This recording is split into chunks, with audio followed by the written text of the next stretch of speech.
A layered border can make a simple front path feel designed without changing its shape.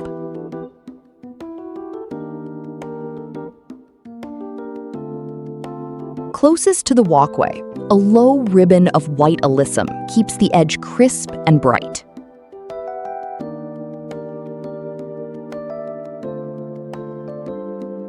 Behind it, soft mounds of lavender add height, texture, and a calm rhythm along the path.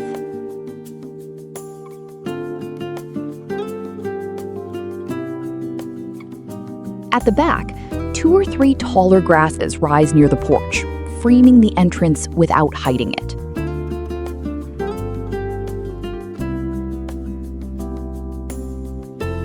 The colors can change, but the principle stays the same: low in front, medium in the middle, and tall at the back.